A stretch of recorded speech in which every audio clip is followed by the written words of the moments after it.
Alright guys, next series in the Func-Train.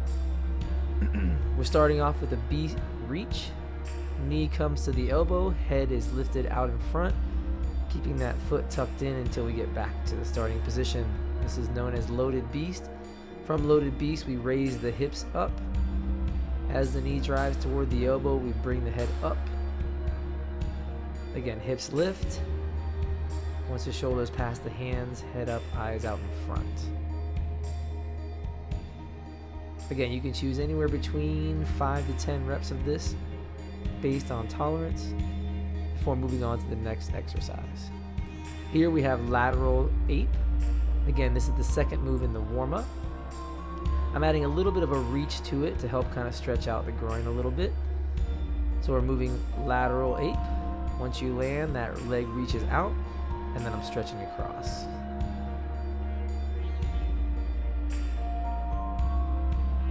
And again, 5 to 10 reps should be okay.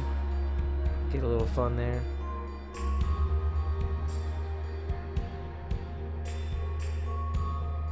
Take your time, nice and slow. From here, we're going with the Scorpion. You'll see on that first one, knee goes to the wrist, and then I bring that leg through, kick around, really extend the body there. Elbow tucks into the hip. Right? Here, we're kind of stretching open the front part of the hip, using that shoulder to help stabilize. Now moving to the workout. First exercise in the workout is a narrow stance squat. You notice how I'm controlling the speed on the descent.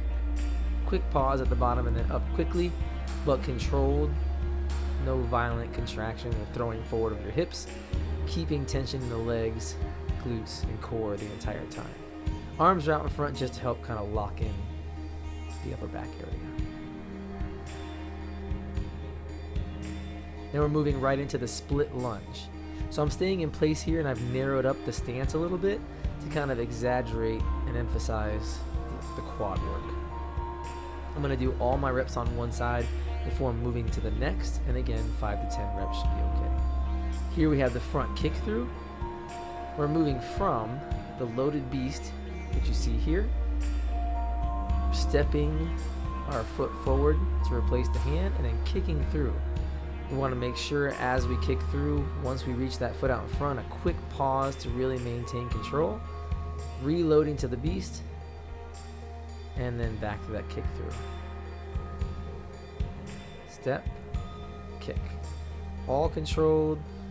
There is an explosive version, but today we're using a slower variation. We'll implement the explosive one later. Now we have compression flutter kicks. You're going to try to keep this one going for anywhere between 10 to 15 seconds. Fingertips pressed into the ground, shoulders rolled forward, knees straight, toes pointed. Now we have a quadruped limb lift. Today we're just using the legs. So you'll notice how I keep the back nice and neutral. Hands under the shoulders, knees under the hips and belly button. I'm lifting one leg up, which destabilizes my middle, and I'm going to try to hold that position. This is a serious little quad burner if you're not used to it. And we're starting to implement a little upper body. So we're kind of going with a little more static upper body work today instead of dynamic action, which you'll see here in the next movement when we move to single arm plank. So I'm holding one arm off the ground, neutral core position, holding for anywhere between 10 to 15 seconds, trying to minimize hip rotation throughout this movement. Head is neutral,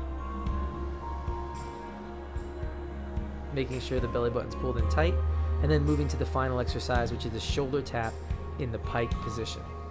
Right? On this one, I have tight hamstrings. I like to bend my knees a little bit.